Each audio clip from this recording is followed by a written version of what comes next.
Retomando os estudos de geografia a partir do capítulo 7, agora com o tema O Espaço Rural. Então, logo na primeira página, eu sublinhei essa frase, olha lá, ele é muito importante para a nossa sobrevivência, pois fornece a maioria dos itens necessários para a nossa alimentação. Então, eu preciso destacar já inicialmente que o espaço rural é aquele envolvido diretamente com a nossa alimentação. Para produzirmos a nossa alimentação, precisamos então muitas vezes intervir no espaço natural e a nossa intervenção no espaço às vezes gera algum tipo de degradação que precisa ser muito bem trabalhada, muito bem discutida para evitar a destruição desnecessária. Logo na primeira página, então, o autor apresenta uma foto aqui de duas moças colhendo algodão. Essa é a planta do algodão, é aquele que é utilizado para fazer boa parte das nossas roupas. Então, para que vocês tenham uma ideia, é necessário o cultivo do algodão em grandes extensões de terra, depois a sua colheita, o seu beneficiamento, a sua transformação num fio, para depois então a sua transformação em algum tipo de tecido, de malha, que é usada para fazer as nossas roupas. Então, o espaço rural não está envolvido apenas com a nossa alimentação, mas também com o nosso vestuário. Dando sequência, na página 139, o primeiro item que o autor apresenta é a criação de animais. Então, como nós falamos, é necessário plantar o que usamos para a nossa alimentação ou para outros fins. Outros fins a gente acabou de destacar um agora, que é o nosso vestuário, mas teríamos também aqui a fabricação de outros tipos de tecidos, às vezes diretamente extraídos dos animais, como por exemplo o couro, A gente pode chamar isso de um tipo de tecido, ou a lã, por exemplo, que é extraída das ovelhas, então acaba sendo utilizado também para fazer algum tipo de vestimenta. Portanto, o espaço rural não está envolvido apenas com a nossa alimentação, como eu chamei a atenção na página anterior. Uma coisa interessante de se discutir aqui, o autor destaca a questão da domesticação dos bois, do bovino. Então foi um dos primeiros animais que foram domesticados pelos seres humanos há aproximadamente 6.000 anos atrás. Dito isso, nós entramos especificamente no assunto de nossa discussão, que são os sistemas utilizados aí no espaço rural para, inicialmente agora, então, a criação de animais, chamados de sistemas pastoris. Para iniciarmos essa discussão, é importante entender uma primeira palavra, que é essa que está destacada aqui, o nômade, Ou seja, o nômade é aquela pessoa ou grupo de pessoas que não possui uma moradia fixa. Ou seja, ele se muda de acordo com as condições do ambiente em que ele está morando. Claro, sempre se mudando em busca de um ambiente natural mais agradável para a sua sobrevivência. Bom, esse nome então dá origem a um tipo de sistema de criação de animais chamado de pastoreio nômade. Então, o pastoreio nômade ocorre com o deslocamento do pastor com o seu rebanho em busca de melhores áreas de pastagem. Como eu chamei a atenção anteriormente, sempre em busca de um local melhor. Então, significa que os pastores, e aqui a gente tem um exemplo, uma foto relacionada a um filme, mas os pastores circulam com o seu rebanho, seja ele de bois, de camelos, no caso desse filme aqui, ou de cabras, ou de ovelhas, ou de qualquer um outro tipo de animal que precise desse tipo de tratamento para ser criado, ele se desloca então em busca de uma área mais adequada. Esse é o chamado então pastoreio nômade. Ele acontece em várias regiões do mundo e aqui o autor chama atenção para as regiões mais desérticas e semidesérticas, por exemplo, na África, na Mongólia, ou então regiões muito frias, como por exemplo na Lapônia, lá a terra do Papai Noel. Vamos tentar assistir aqui, ou melhor, tentar verificar aqui essas regiões no mapa. Deixa eu tentar mudar de tela aqui. Aqui, vamos lá. Essa é uma tela do Google Earth, que vocês podem utilizar aí para fazer as suas pesquisas, Basta digitar o Google Earth aí num navegador qualquer. E aqui nós temos então o mapa do mundo. Eu escolhi aqui uma visualização que nos mostra os paralelos e os meridianos, que nós estudamos há pouco tempo atrás. E aqui nós temos então uma região. Eu vou diminuir um pouquinho o zoom para a gente ver mais claramente. Essa é a região da África. O continente africano, e essa região mais amarelinha aqui é uma região desértica da África, do norte da África, chamada de deserto do Saara. Nós estudamos isso agora no capítulo anterior, os biomas dos desertos. Então só vou fazer um giro aqui pelo mapa mundi para vermos aqui então no globo terrestre a América do Sul, aqui a América do Norte, então continuando a girar, agora o Oceano Pacífico, bem grande, aqui a Austrália, deixa eu aumentar um pouquinho o zoom, aqui a Austrália, então as ilhas aqui do Sudeste Asiático e a Ásia, né? A Ásia grandona. Bom, aqui eu queria chegar na Ásia, a gente tem aqui também uma região destacada pelo autor, que é a Mongólia, né? A Mongólia que é uma região de bastante deserto, então se vocês usarem a ferramenta aí do Google Earth, podem identificar isso, e se a gente clicar aqui perto de onde está a Mongólia, né? Escrever lá em cima, eu até já escrevi aqui, e der um Enter, ele vai apresentar ali, ele vai dar um zoom aqui na região só da Mongólia, vai dar uma fotinho aqui com algum verde, mas vocês vejam que, de forma geral, a região é bastante desértica. Então, por conta disso, o pastoreio nômade é muito presente nessas áreas, né? Ou então a gente poderia procurar, vamos digitar lá em cima, a Lapônia, que fica lá no norte da Europa, para vocês aprenderem a usar essa ferramenta nas pesquisas de vocês. Ó, Lapônia, ele vai me mostrar, ó, lá no norte da Europa, extremo norte da Europa, a região da Lapônia está desenhadinha aqui em vermelho, né, destacando, apresentou uma foto aqui, uma região muito conhecida por ser a terra do Papai Noel, né, e também uma região de belezas naturais magníficas, mas é muito frio, então por conta de ser muito frio, os pastores não conseguem ficar sempre no mesmo lugar, eles têm que migrar, se deslocar em busca de regiões melhores, para o seu rebanho, certo? Então aqui a ferramenta do Google Earth, vamos lá, saindo daqui e voltando para a nossa matéria, só vou diminuir o zoom aqui, ok. Vamos voltar lá, aqui. Então, seguindo, esse é um filme que o autor do livro recomenda a respeito dos camelos, né? Ou seja, os pastores de camelos aqui, certo? Seguindo, na próxima página, 140, aqui nós temos um exemplo de pastores de ovelha. Olha só, essa é uma região da Grécia, que também tem muito pastoreio, mas aqui o autor chama a atenção de um modelo de pastoreio diferente, chamado de transumância, né, que é um sistema de criação de animais no qual os pastores se movimentam com seu rebanho de acordo com as estações do ano. Então a ideia é que eles migram, porque as estações do ano promovem uma mudança significativa no ambiente, e então eles vão em busca desse ambiente mais adequado. Um pouquinho diferente do pastoreio nômade, que eles simplesmente vão circulando em busca dos lugares que estão mais adequados, mas não tem uma relação direta com as estações do ano. Já na transumância, o objetivo da migração, né, dessa viagem com o rebanho, é em busca também de condições melhores, mas muito vinculado às estações do ano. Se seguirmos um pouquinho aqui, nós veremos que esse tipo de pastoreio, né, a transumância, é muito utilizada na região do mar Mediterrâneo. Então aqui nós temos um exemplo da Grécia, podemos voltar lá no Google Earth e vamos dar uma olhadinha na Grécia aqui para a turma se situar. Aqui nós estamos então na América do Norte, lá, Europa, e a Grécia, por essa região aqui, vamos escrever lá Grécia, e ele vai nos mostrar exatamente a região da Grécia e alguma fotinho relacionada a ela. Olha lá, está lá, região da Grécia, como eu falei para vocês.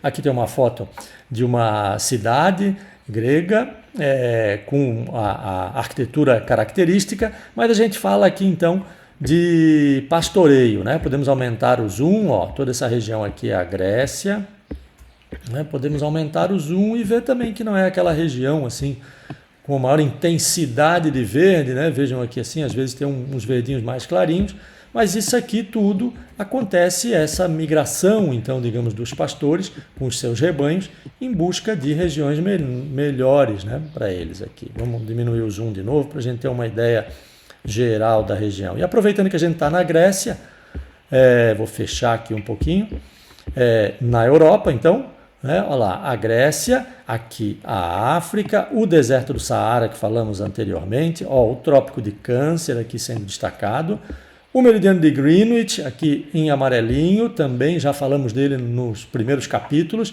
e aqui a Europa como um todo. Então aqui, destaque novamente aqui para o contorno característico, né, do litoral da Itália, que tem um formato mais ou menos de uma bota, né? E aqui a Península Ibérica, falamos dela há pouco tempo agora, quando mencionamos os biomas também, né? O bioma da vegetação mediterrânea. Então aqui é característico da vegetação mediterrânea. Esse é o mar Mediterrâneo, certo? Então toda essa região no entorno do mar Mediterrâneo é chamada de região mediterrânea e que tem grande influência, então, desse mar é chamado, onde tem uma vegetação mais abundante, de vegetação mediterrânea. Nós chamamos a atenção também durante o estudo desse capítulo, que é uma região muito boa para o cultivo de oliveiras, aquela planta que dá a azeitona e que nós utilizamos para fazer o azeite de oliva. Ok? Voltando lá para o nosso livro, aqui, dando sequência, aqui um pouquinho mais embaixo, né? Como eu falei, muito utilizada no mar Mediterrâneo, mas também utilizada aqui no Brasil, a transumância, né? Então aqui o autor chama atenção para a região do Pantanal Mato-Grossense, né?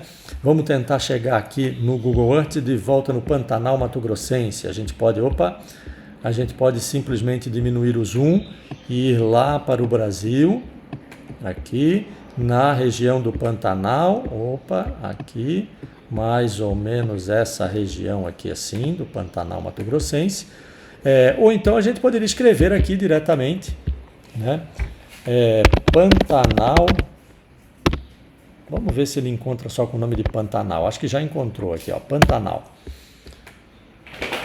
Vamos lá. Acabou mostrando para a gente um bairro aqui de Florianópolis, né? Vamos botar Pantanal do Mato Grosso. Aqui, assim. Tem um bairro aqui em Florianópolis que é chamado Pantanal, né? Aqui, olha lá. Eles foi agora para o Pantanal do Mato Grosso, mais ou menos aquela região que eu destaquei ali para vocês, né? No mapa do Brasil. Então, essa região aqui do Pantanal, certo? O Pantanal Mato Grossense. Se a gente aumentar um pouco o zoom aqui, a gente vai ver que é uma região bastante de vegetação muito abundante, com muita chuva, muita água, né? Muito envolvida com o regime hídrico, assim, com as cheias e as secas do rio. E por conta disso, deixa eu voltar lá para o nosso material, por conta disso, a transumância, né? Que é o tipo de pastoreio que nós estamos falando, ela acaba sendo muito necessária porque na época que enche muito o Pantanal, fica tudo inundado e os pastores lá, os fazendeiros, digamos assim, os boiadeiros, eles precisam levar o seu rebanho para uma região onde está mais seca, porque senão o gado vai morrer afogado ali, certo? E na região muito seca, eles precisam fazer o contrário, trazer o gado mais para próximo da região onde tem água, para que o gado possa ser alimentado, tanto com o pasto quanto com dessedentado, né? Ele possa beber água ali. Então, a transumância também acontece muito aqui no Brasil, não só no Mato Grosso, é claro, mas o Mato Grosso é uma região típica em função desse regime das cheias, né? E das secas do rio. Um outro sistema apresentado aqui, os sistemas de criação na pecuária, né? Ou melhor, ali a gente falou dos sistemas de pastoreio, agora aqui falamos dos sistemas de criação, ou seja, não tem a ver com levar o gado para lá e para cá, ou o animal, a ovelha, o cabrito, o camelo e tal, de um lado para o outro, e sim com selecionar um espaço específico e usar aquele espaço ali para a criação de animais. A gente chama isso de pecuária, então, e ela se divide basicamente em pecuária extensiva e pecuária intensiva. Na pecuária extensiva, como eu grifei aqui para vocês, os animais são criados soltos, ou seja, tem uma grande fazenda, uma grande região de terra, eu cerco essa fazenda e deixo os animais ali, eles vão pastar naturalmente, vão caminhar ali à procura do pasto melhor, à procura da água, às vezes, né? Tem um riacho por perto, eu posso botar um bebedouro de água para eles em algum canto, eles vão ficar ali pela proximidade, vão sair para comer o pasto e vão voltar para beber água. Esse é um sistema muito utilizado no Brasil, porque o Brasil é um país muito grande, então tem uma extensão de terra também muito grande e o sistema da pecuária extensiva acaba sendo muito viável no Brasil. Mas nós precisamos entender que a pecuária extensiva acaba não tendo uma produção tão grande quanto a outra forma de pecuária chamada de intensiva. Pois na forma chamada intensiva, ao invés do gado ser criado solto, né? E aqui nós temos uma fotinho na sequência, essa primeira aqui é da pecuária extensiva, o gado está criado solto, e aqui na sequência uma foto da pecuária intensiva, nesse caso aqui com a criação de suínos, mas também pode ser de bovinos, né? De boi, de gado. Pode ser muito presente na criação de galináceos, né? Galinha, frango, a pecuária intensiva muito presente. Na pecuária intensiva, então, o animal fica confinado numa área, ou seja, ele não fica livre num pasto, ele fica restrito a um ambiente menor e por circular menos, né, caminhar menos, ele acaba engordando mais, digamos assim. E também por ficar mais restrito, a alimentação dele é mais controlada, uma alimentação muitas vezes mais fortificada, para que ele cresça mais rápido. Esse é o objetivo da pecuária intensiva. Por conta disso, é claro, a produtividade acaba sendo maior, ou seja, mais eficiente do ponto de vista da velocidade em que os animais crescem, a pecuária intensiva do que a pecuária extensiva. É claro que no caso da pecuária extensiva, nós temos custos menores. E no caso da pecuária intensiva, essa em que o animal fica meio confinado ali numa região, os custos de manutenção disso são muito maiores, porque a gente precisa dar um cuidado mais pessoal para os animais, enquanto que quando eles estavam soltos, eles meio que se viram, certo? Em busca da comida.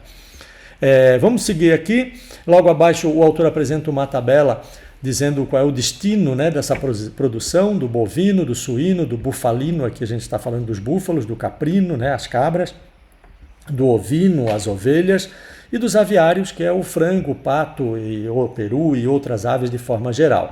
Então, alguns são utilizados muito para a produção de leite e derivados, outros para a produção de outros materiais, como por exemplo a roupa, né, o couro, como eu falei para vocês, ou a lã extraída da ovelha, por exemplo, e outros aqui para a produção de carne mesmo, né? Então, dando sequência aqui na página 141, no finalzinho, o autor destaca o seguinte, a pecuária semi-extensiva, então um método intermediário entre a intensiva e a extensiva, é aquela na qual o animal passa parte de sua vida confinado, então numa região exclusiva, e parte de sua vida solto. Então, ele fica um pouco numa região fechada e um pouco numa região aberta. Isso acaba distribuindo um pouco os custos e às vezes tendo um rendimento, né, do ponto de vista da produção, até mais interessante do que o da pecuária intensiva, né? Ele é um pouco mais barato, mas também produz bastante e dependendo da situação pode ser mais viável. Dando sequência aqui na próxima página, o autor chama a questão para as pinturas rupestres. Começou a chover aqui na minha casa agora, não sei se vocês vão ouvir o barulho da chuva. E pintura rupestre, então, ele chama a atenção desse tema nesse capítulo, porque elas são mais presentes aí nas áreas rurais, né? As áreas, porque a cidade muitas vezes já apagou, já destruiu essas pinturas rupestres, então a gente não consegue enxergar.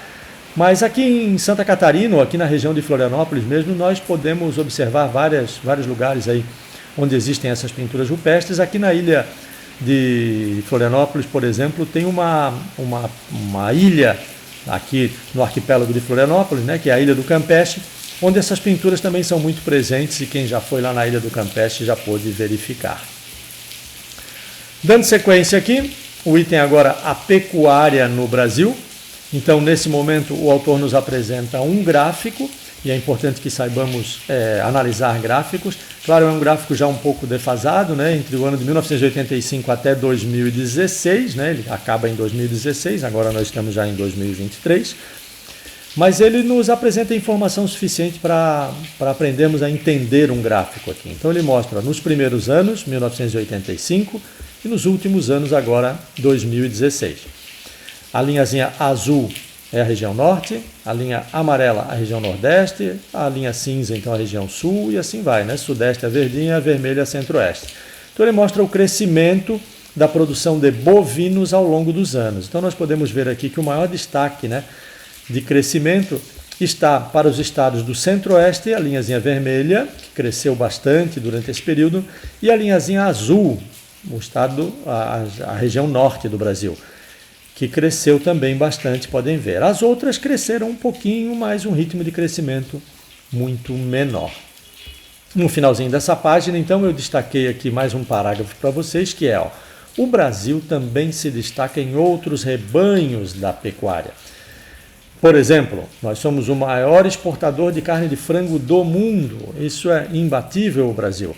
Criação de suínos, assim como a de frango, é feita principalmente no sistema intensivo, como nós falamos anteriormente ali, porque tem mais produtividade. E a maior concentração está nos estados do Paraná e de Santa Catarina. Então vejam só, né? Nós aqui catarinenses somos um dos maiores produtores de frango e suínos do Brasil. Principalmente aqui, claro, mais para o interior de Santa Catarina, né? Estados de Paraná, então, Santa Catarina, Rio Grande do Sul também é um grande produtor, mas Paraná e Santa Catarina com maior destaque na produção de suínos e aves. né? Na produção pecuária, como a gente viu aqui, os estados do centro-oeste do Brasil e do norte do Brasil estão com maiores números, né? E é importante chamar a atenção também que o Brasil é um dos maiores produtores mundiais de carne bovina, né? Disputa a liderança aí normalmente com os Estados Unidos, às vezes os Estados Unidos em primeiro, às vezes o Brasil em primeiro. Nesse ano agora, 2023, se eu não me engano, o Brasil estava em primeiro lugar, maior produtor mundial de carne bovina. Gado, então, aquela carne de boi que nós chamamos aí, né? Dando sequência, nós temos mais um gráfico aqui que é importante ser analisado. E esse gráfico apresenta, né, a produção pecuária por tipo de rebanho em 2016. Por cabeça aqui significa por unidade, né, por animal. Então vejam que o maior rebanho brasileiro é o de galináceos, a gente falou, né, galinha, peru, qualquer tipo de frangos desse tipo assim, é a maior produção brasileira e a maior mundial. A produção de bovinos perde um pouquinho para a produção de galináceos no Brasil, mas também disputa a liderança, né, com o maior produtor mundial de bovinos. Depois a produção de suínos, de ovinos, de codornas, que é um dos galináceos lá, né? Mas aqui ele separou, de caprinos, que é cabra, né? De equino, são os cavalos, e de bufalinos, aqui ou bubalinos, que são os búfalos. No finalzinho deste item, que é o item 1, o autor discute uma questão relacionada à disciplina de ciências, né? Que é relacionada à adoção da dieta vegana, por algumas pessoas, ou principalmente aqui ele fala da adoção da dieta vegana por crianças. Então, o que a gente pode falar sobre isso, né? A dieta vegana é aquela que não inclui nenhum item de origem animal. Então, não come carne, não come ovo, não come manteiga, porque é derivado do leite, não toma leite, não come mel, ou seja, não come nenhum alimento de origem animal. É bom? É ruim? Bom, o que eu posso falar para vocês a respeito disso? Algumas pessoas se adaptam, outras não se adaptam. É claro que existem grandes vantagens na dieta vegana, mas também existem desvantagens. Desvantagens, por exemplo, do ponto de vista comercial, fica mais difícil se a pessoa está viajando encontrar uma alimentação vegana. Desvantagem, por exemplo, do ponto de vista da facilidade de encontrar os nutrientes que se encontra na dieta mais tradicional, dieta carnívora. Mas, por outro lado, também tem várias vantagens do ponto de vista da saúde das pessoas, né? A redução na ingestão de gorduras de origem animal acaba melhorando muitos indicadores relacionados à saúde das pessoas. Mas, como eu falei inicialmente, algumas pessoas se adaptam, outras pessoas não se adaptam, né? Eu nunca tentei a dieta vegana, mas já tentei a dieta vegetariana e assim. Vivi por algum tempo sem comer carne. Hoje reduzi muito o consumo de carne no meu dia a dia. Inicialmente tive algum problema, tive que fazer alguma correção com suplementação alimentar, mas hoje eu estou de boa fazendo uma redução muito grande do consumo de carne, consumo muito pouca carne hoje, carne de gado, né, de boi. Quando consumo carne é muito mais voltada para carne de peixe. É uma dieta com menor uso de carne bovina, não é a dieta vegana, também não é a dieta vegetariana, mas é com menor consumo de carne. Bom, daí o que é bom para um, o que é bom para outro, cada um de vocês deve avaliar e acompanhar os seus indicadores de saúde aí para saber se está tomando a decisão correta ou a decisão errada. Bom, por enquanto ficamos por aqui. No próximo emocionante episódio discutiremos o item 2 do capítulo 7. O item 2 são os sistemas agrícolas, ok? Um grande abraço para vocês e até a próxima aula.